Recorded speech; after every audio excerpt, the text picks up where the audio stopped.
yo soy investigadora de la Universidad de Magallanes y trabajo en el Laboratorio de Ecología Funcional ubicado en el Instituto de la Patagonia. Yo soy bióloga, trabajo estudiando la ecología e interacciones de los organismos marinos y estudio los ecosistemas subantárticos ubicados aquí en Magallanes. Nos encontramos entonces en el Instituto de la Patagonia, donde está ubicado el laboratorio donde trabaja la doctora Claudia Andrade, para conversar acerca de qué investiga en particular en este laboratorio y lo que ha sido su trayectoria científica. Muchas gracias, Claudia, por aceptar conversar con nosotros. Gracias, Paula, también por la invitación. Nosotros siempre estamos contentos de hablar sobre lo que realizamos en el laboratorio.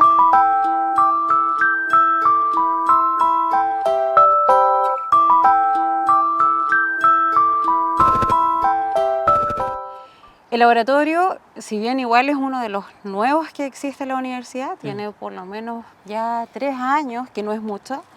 Nosotros realizamos investigaciones de ecología y la ecología lo que es estudiar ya sea el comportamiento de los organismos, qué hacen los organismos en el medio ambiente donde habitan, cuáles son sus funciones, por qué existen en ciertas áreas, cómo se relacionan con otros organismos también. Entonces lo que tratamos de hacer es contribuir desde las ciencias marinas, desde la perspectiva de la ecología, que es una disciplina igual muy importante dentro de las ciencias del mar, y hemos avanzado bastante en el último tiempo. La ecología, si bien aquí en Magallanes se conoce mucho de lo que es la ecología terrestre, la ecología marina, enfocada en la función que tienen los organismos, ha sido súper relevante en el último tiempo. ¿Qué es lo que específicamente investigas, Claudia? Si podemos conversar de eso caminando por el Sí, bueno, instituto. yo lo que investigo son los organismos marinos, principalmente los invertebrados, que son los organismos muy pequeños también que habitan en el fondo marino. Estos organismos no tienen por lo general esqueleto. ¿Ya? Y también estudio peces y también tratamos de relacionar en lo posible todas estas investigaciones de los invertebrados, peces con ya mamíferos marinos, con aves marinas también, y tratamos de hacer las conexiones de lo que realizan los organismos, lo que comen los organismos, cómo se interaccionan, ya sea porque están utilizando un mismo espacio, ya sea para alimentarse o reproducirse, o para buscar, por ejemplo, presas. Entonces, todas las investigaciones, en el caso mío, de mi línea de investigación, es comprender cómo los organismos se relacionan y qué es lo que están realizando. Por lo tanto, es la función. Claro. Que eso es desde una perspectiva humana, como de mucha curiosidad, porque es como saber entrar, por ejemplo, a la casa de alguien y decir, ya, yo quiero saber esta persona qué hace, qué come, cómo duerme, por qué y el para qué. El para qué es muy importante. Antes para nosotros era muy relevante el por qué, pero hoy en día el para qué ha sido preciso que podamos enfocar la investigación. Y eso ha sido algo que en los últimos meses he conversado mucho con los colegas y se han dado cuenta de la importancia de cambiar ese enfoque de las preguntas de investigación. Porque antes era como, ¿qué están haciendo los organismos? ¿Por qué? Y hoy en día es, ¿para qué realizan esa acción, esa actividad? ¿Para qué come, por ejemplo, un invertebrado come algas? ¿O para qué ese organismo necesita habitar, por ejemplo, en un ambiente extremo? ¿Y por qué, que también viene ligado, no está viviendo en otro tipo de condiciones? Y Claro. todas esas preguntas que nos ayudan, por ejemplo, a entender estas relaciones, es lo que yo realizo en mis investigaciones.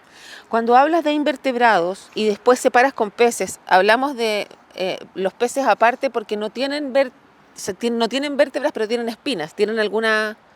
O sea, ellos también están dentro ¿O del... están dentro de los invertebrados? No, son aparte. Lo que pasa es que el grupo de los vertebrados es muy grande y yo especifico en particular que y peces, Claro. porque por lo general cuando uno estudia el bentos marinos, que son los organismos que habitan en el fondo marino, por lo general está compuesto en su mayoría por invertebrados, ¿ya?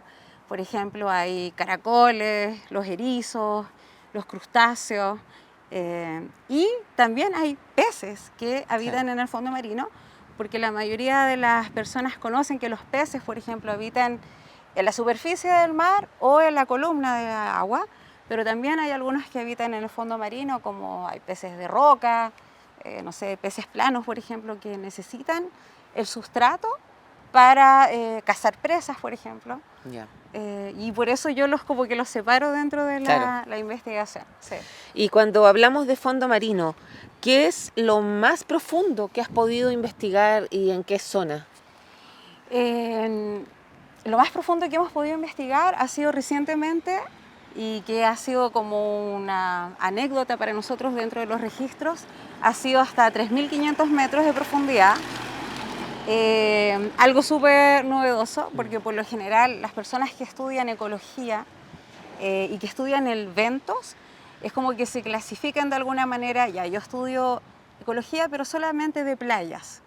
Yo estudio, por ejemplo, ecología solamente de aguas poco profundas, y después está la ecología, por ejemplo, del mar profundo, que ya son zonas abisales de mucha profundidad, por ejemplo, de más de 500 metros de profundidad.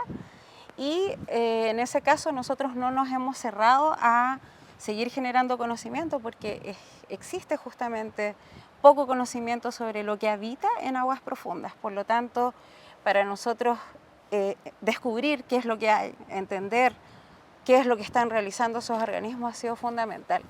Así que se puede decir que nosotros en este laboratorio, con nuestras investigaciones que realizamos, abarcamos un espectro amplio de ecosistemas, Claro. ya sea ecosistemas de rocas, ecosistemas en glaciares, pero también ecosistemas de lo que habita ya en zonas más profundas. Un rango bastante amplio. Sí, y la verdad ha sido una experiencia súper buena, porque nos abre también una oportunidad nueva de conocer cuáles son las especies, por ejemplo, que están habitando. En el caso que tengan que existir nuevos registros, por ejemplo, de organismos, eso también nos da una gran posibilidad de comprender la biodiversidad, que es estudiar, por ejemplo, las especies que existen en cierto tipo de hábitat. Y en el caso de nosotros, igual yo estoy... hay un concepto que se trabaja mucho, que es el de redes tróficas, que son construir las redes alimenticias, por ejemplo, de los organismos, que es justamente entender cómo interaccionan. Entonces, conocer qué es lo que come un organismo y quién se está comiendo a ese organismo. También dónde están comiendo, todo eso es lo que se engloba en las investigaciones, y ahora también lo vamos a realizar en esta última expedición que realizamos, en donde colectamos muestras en la estación que fue la más profunda, de 3.500 metros de profundidad. ¿Qué fue en qué sector?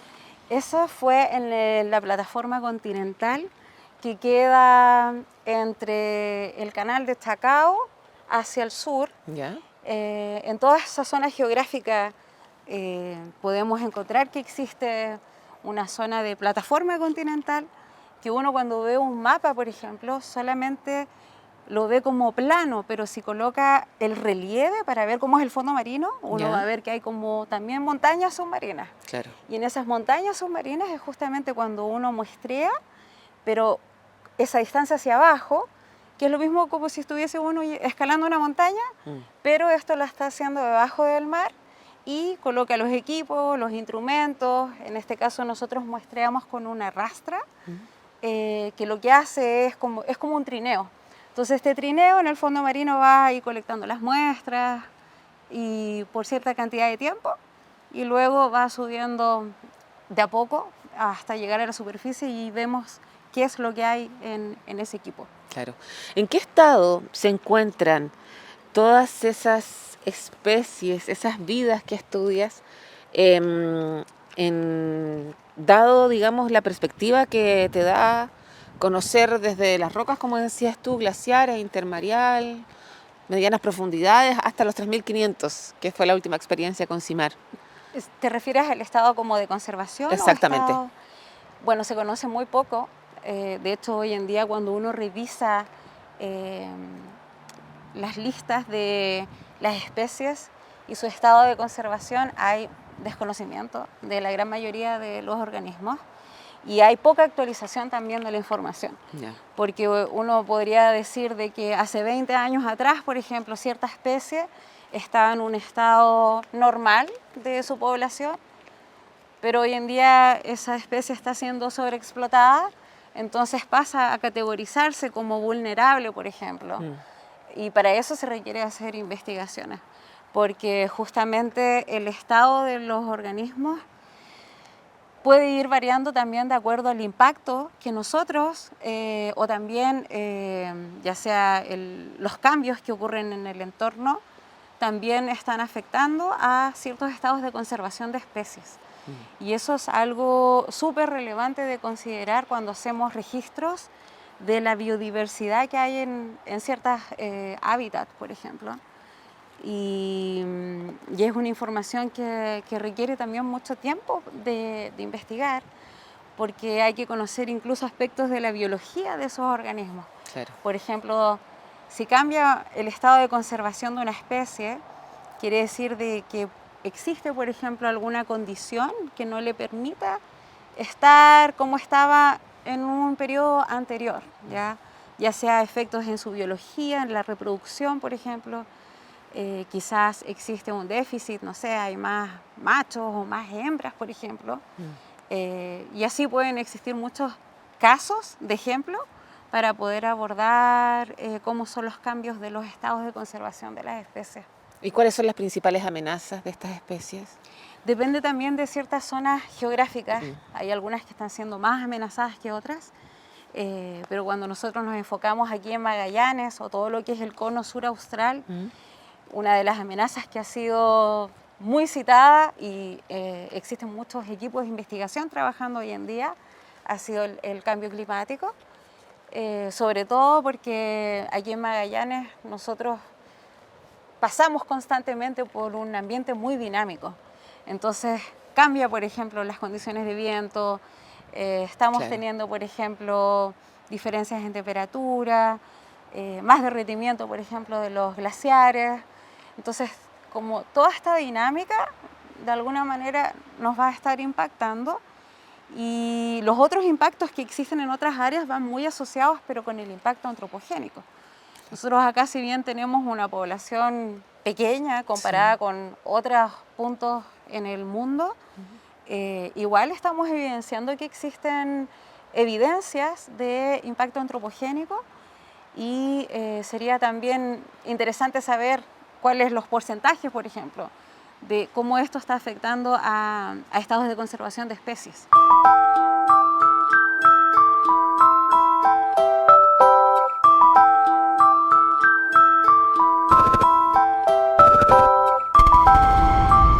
¿Cómo se investiga esto que investigas? Porque planteabas, por ejemplo, que de pronto se especializan en determinadas profundidades, en determinadas áreas del estudio, ¿cierto? Y me imagino que eso también está estrechamente ligado a los recursos que se requieren para llegar a determinados lugares. No es lo mismo llegar a las rocas que llegar al glaciar, y menos que llegar a los 3.500 metros de profundidad. Entonces, ¿cómo se investiga lo que tú estás investigando? Yo creo de que se puede investigar cuando uno de partida quiere hacerlo también, porque las oportunidades van saliendo en el camino también. Nosotros, yo en mi caso, cuando comencé a investigar, lo más sencillo en aspectos logísticos y que no necesitaba tanto financiamiento era ir a muestrear, por ejemplo, a las playas. Claro. En el borde costero, sin una embarcación, sin, por ejemplo, estar muchos días en terreno, pero a medida que uno va siendo más productivo también con lo que uno trabaja en la investigación, por ejemplo, van saliendo más oportunidades de colaboración también. Entonces, cuando salen esas oportunidades, es como que se abre la ventana justamente para que uno pueda de a poco igual de partida aprendiendo, porque todo esto es un aprendizaje. Por ejemplo, el saber muestrear a tales metros de profundidad, eso también es un aprendizaje que uno, por ejemplo, obtiene de otros colegas. Entonces, cuando nos reunimos, conversamos, y eso se va creciendo en el camino. O sea, uno lo va desarrollando de a poco, y Y las nuevas tecnologías también han sido súper beneficiosas para poder estudiar diferentes profundidades o ambientes. Antiguamente no se pensaba, por ejemplo, estudiar con drones. Claro. Por ejemplo, estudiar, no sé, los bosques de güiros. Hoy en día vemos el beneficio que tiene estudiar todos los bosques de algas con esa tecnología. También está la inteligencia artificial, por ejemplo, hoy en día, que permite incluso hasta poder decir cuántos animales hay en cierto lugar sin estar yendo específicamente a terreno, por ejemplo. Entonces, todo eso ha sido un beneficio. Hay que estar abierto entonces a las alianzas y a las nuevas oportunidades tecnológicas, Sí. para compensar lo difícil que es investigar en ciencias marinas. ¿Y qué importancia tiene el laboratorio en este proceso de investigación? Que es hacia donde nos estamos dirigiendo ahora, porque ya se puso a llover un poco más fuerte. Mira, el laboratorio, como bien yo mencioné en un principio, es como uno de los nuevos dentro de la universidad. Y la idea también de tener como un laboratorio que se dedique a estudiar las interacciones, las relaciones de los organismos y todo, también salió de una colaboración que se dio cuando yo estuve en Alemania realizando mi doctorado, porque es ahí donde yo estaba justamente realizando mi investigación de doctorado en el grupo de ecología funcional. Ya. Y entonces yo aprendí mucho ahí. Aprendí desde interacciones hasta humanas, para después llevarlas a lo que uno ya ve en el océano, ¿ya? Entonces, por ejemplo, es súper interesante cómo hoy en día no solo las investigaciones que se realizan aquí en el laboratorio, pero sino que de otros colegas y de otras disciplinas, de alguna manera también se van encaminando a comprender el para qué. Y hoy en día se ve bastante, hay muchos trabajos en donde se trata de relacionar todo, porque finalmente ya la ciencia que va encasillada, por ejemplo, en solamente estudiar ciertos grupos, eso de alguna manera estamos haciendo una transición muy grande, porque hoy en día todo está conectado. Entonces, o siempre, pero ahora se está asumiendo en la academia. Sí, eso nunca debiese haber sido, por Claro. ejemplo, tomado como separado. Pero depende igual mucho, por ejemplo, desde recursos y la logística y todo, porque si uno no tenía, por ejemplo, recursos para estudiar todo, lógicamente en esos tiempos uno como que se hacía más especialista en ciertos grupos. Claro. Pero hoy en día vincular, por ejemplo, la ecología marina con la ecología terrestre y todo eso lo que significa ha sido súper relevante. Sí. La transdisciplina. Transdisciplina, exactamente. Y de lo que has investigado, ¿qué es lo que a estas alturas del partido, que no sé cuántos años tú has desarrollado investigación? ¿Cuánto llevas? Ya, en la universidad ya estoy 15 años, ¿ya? 15 años, ya. Sí. Igual es harta experiencia. Sí. Con esa experiencia, ¿qué es lo que te llama más la atención en este momento? Lo que me llama más la atención en este momento es por qué a mí, en particular, me causa tanto interés conocer las funciones. Es como que cuando yo lo llevo a mi día a día, incluso cómo yo me relaciono, por ejemplo, con colegas o en ámbitos personales, familiares, ha sido súper interesante porque estamos todos relacionados. Entonces, eso, llevarlo a lo que yo hago en las investigaciones ha sido súper interesante, porque es como decir, ya, si cierto organismo, por ejemplo, tiene cierta dependencia, por ejemplo, de cierto recurso porque necesita comer de ese recurso, y comprender el para qué, después de eso, cuando uno lo lleva a sus mismas relaciones, por ejemplo, personales, existen vínculos muy similares también. Sí. Entonces, desde ese punto, para mí, hoy en día, verlo desde una perspectiva así como desde más macro, ha sido súper importante. Y hasta el día de hoy estoy más motivada todavía. Perspectiva funcional, Sí. entonces. Así Sí. estamos siendo observados por ti en este momento. Oh, exacto, sí. Ya entremos entonces.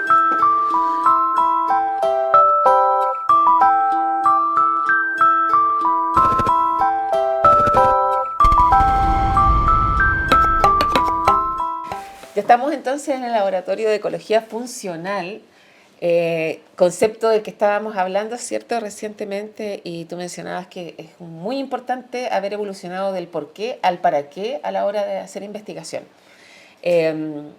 ¿Cuál es tu para qué investigar lo que investigas? ¿Qué importancia tiene? ¿Cuál es la motivación y la pretensión? Bueno, hemos estado conversando harto sobre eso y para mí el para qué viene relacionado al comprender. Comprender vínculos y esos vínculos vienen relacionados incluso desde el área más como humana, pero también relacionados con la naturaleza. La naturaleza en sí nos ofrece muchas posibilidades de comprensión de cómo nosotros conectamos con la naturaleza. Y yo misma me he sentido como, yo sola me cuestiono el cómo yo me vinculo, pero ¿para qué yo tengo esa necesidad de curiosidad, perdón, de comprender las relaciones de los organismos? Y cuando yo eso lo llevo, por ejemplo, a las metodologías de trabajo, tener un enfoque, por ejemplo, holístico, que permita, por ejemplo, utilizar diferentes metodologías, tipos de análisis para comprender algo, ha sido fundamental. Por lo tanto, para mí, para cerrar así como una pregunta, porque puede dar para mucho en una respuesta muy simple, pero no es simple. Pero el para qué, sin embargo, para mí viene ligado a un comprender. Y eso viene netamente igual de la curiosidad que nosotros como seres humanos tenemos, ese conocimiento que se desea construir, por ejemplo, utilizando diferentes enfoques, metodologías, análisis y disciplinas, por ejemplo, ha sido algo que me motiva mucho. Y hoy en día, para mí el poder extender, por ejemplo, el conocimiento en vincularse con otras disciplinas para comprender algo ha sido fundamental. Ahora sí, abrimos un poco más, ¿cierto?, la mirada y pensamos en colectivo, la biología marina, como digamos las personas que se dedican a las ciencias marinas. También hay una motivación para llenar vacíos de información que entiendo que en esa área son enormes. Tú lo preguntas así como lo que el colectivo puede... Claro, tú como bióloga hacer. marina, Ajá, que ya. se ha ido especializando y que trabaja en conjunto con otras personas también que están estudiando esto, hay una motivación también de generación de conocimiento para poder también ilustrar a las nuevas generaciones o tal vez para incidir en las políticas públicas. Recuerdo, por ejemplo, la investigación que estuviste haciendo respecto a los microplásticos, por ejemplo, que están incidentes en tantas áreas, en tantas personas, no solamente en los organismos. Entonces, la proyección de eso, más allá de que tú puedas comprender las interacciones, puede ser enorme. Sí, bueno, me ha tocado igual tener conversaciones con los colegas al respecto y hay diferentes tipos de motivaciones, sobre todo algunos que tienen, por ejemplo, ¿cómo decirlo? Como ganas de conservar, ¿ya? Entonces, hay algunas personas que enfocan netamente, por ejemplo, sus investigaciones a que lo que uno realiza va a servir para algo, ¿ya? En mi caso, yo creo que eso salió hasta espontáneo, porque yo recuerdo cuando yo comencé como estudiante y empecé a realizar los primeros experimentos de laboratorio, ya venía yo con una noción espontánea de conocer el por qué y el para qué. O sea, siempre para mí era, yo quiero saber qué es lo que hace ese organismo, y de ahí surgían muchas más preguntas. Y después, cuando uno va avanzando ya a medida de los años y quiere, por ejemplo, como entregar un producto, ¿cuál es tu aporte, por ejemplo? Yo empecé a comprender de que eso va a servir para algo. Por ejemplo, para que se pueda regular, por ejemplo, una pesquería. Para entregar información a cierto recurso que necesita porque existen vacíos. Entonces, el aspecto ecológico no había sido bien abordado antes de los 90, ¿ya? Antes sí se hacían muchos estudios de biología de los organismos, pero la ecología pura, aquí en la universidad, por ejemplo, mi profesor, que yo siempre lo menciono, mi profesor fue Carlos Ríos, ¿ya? Entonces, para mí, estar en esa formación de ecología fue muy importante. Y después es como que se empezó a crear como una mini escuela, por así decirlo, de gente que le gusta la ecología y poder justamente aportar con las investigaciones para ámbitos de conservación, llenar los vacíos, como bien mencionas, en términos de pesquerías, por ejemplo, o para los que colectan, por ejemplo, información de biodiversidad, es muy relevante. También hoy en día nos hemos dado cuenta que esta información sirve incluso para el medio ambiente.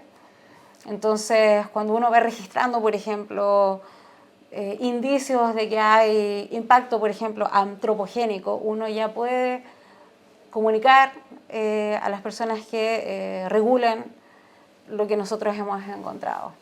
Y eso ha sido importante, relevante, y hay un tema también en eso, porque me ha tocado encontrarme en ciertos escenarios que cuando uno no puede comunicar de la mejor manera posible sus hallazgos, ahí eso puede incluso generar como una muralla de lo que uno pretende realizar con sus investigaciones. Y eso es algo que hoy en día hay muchas personas que se están dando cuenta de esas murallas que a veces existen por el simple hecho de que no han sabido comunicar bien lo que está, por ejemplo, en un artículo científico.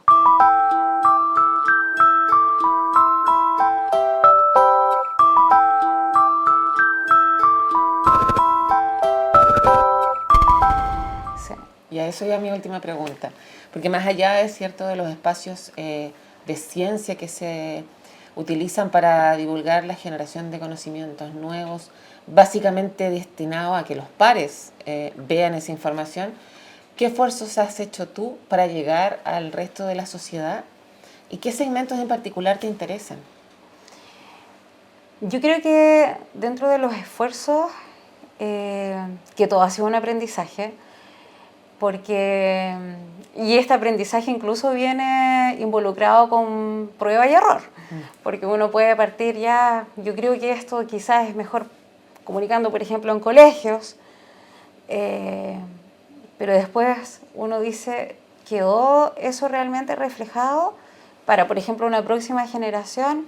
O necesito, por ejemplo, comunicarme más con mis pares, estando, por ejemplo, en una sociedad científica, que es relevante también.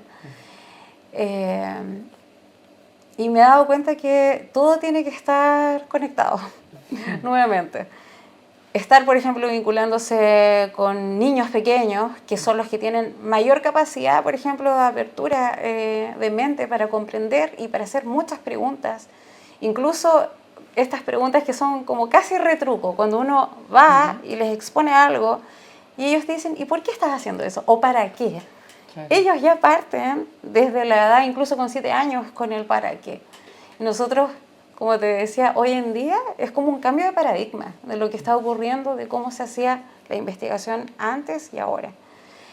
Y todo está conectado porque después, cuando uno tiene las relaciones, por ejemplo, en una sociedad científica, comunica también, pero con un vocabulario quizás más académico, pero siguen existiendo las mismas preguntas. Y después está la comunicación, por ejemplo, interna acá en la universidad, con los colegas, en el ámbito incluso familiar, cuando quieren conocer por qué te vas tanto tiempo, por ejemplo, a navegar. ¿Para qué? ¿Para qué haces eso? Entonces, está todo nuevamente conectado y comunicar eso no debiese ser como solamente, por ejemplo, para niños o para adultos o en una sociedad científica. Es necesario estar en toda la sociedad, incluso con entidades, por ejemplo, de gobierno, que igual me ha tocado últimamente estar vinculándome, por ejemplo, ir a presentar una comisión del Senado, por ejemplo, para una nueva propuesta de ley de pesca, y después a los días siguientes uno está presentando en un colegio. Entonces, todos esos como matices que uno realiza, en mi experiencia han sido súper necesarios y un aprendizaje sin duda. Y también los medios de comunicación. Y los medios de comunicación, por supuesto, las redes sociales, Sí. a todo esto ha sido igual importante. Y hay algo que sí te tengo que mencionar, porque como nosotros acá en el laboratorio, nosotros con el tema de las redes sociales igual comenzamos hace un tiempo atrás. Nos dimos cuenta de la relevancia que tiene porque nos van siguiendo, por ejemplo, con lo que hacemos. Como he estado también en ámbitos de organizaciones de eventos, de congresos, igual las redes sociales son súper necesarias. Y esto te lo quería comentar porque nos han seguido también muchos periodistas, por ejemplo, de otros medios de prensa, incluso de Alemania. Entonces a veces escriben, me dice Claudia, hace poco escribió una periodista que es de la Deutsche Welle, por ejemplo, y dice, estamos súper interesados en conocer en Magallanes sobre el tema del hidrógeno, pero desde el ámbito de la biología y la ecología. Entonces, si nos puedes mandar alguna nota. Y después hay otro periodista, por ejemplo, que trabaja para una ONG, o un periodista que trabaja para el Comité Oceanográfico, por ejemplo, de la Armada. Entonces, sin duda, el trabajo ha sido de la comunicación súper importante. Así que por eso hay matices ahí de estar conectando todo finalmente.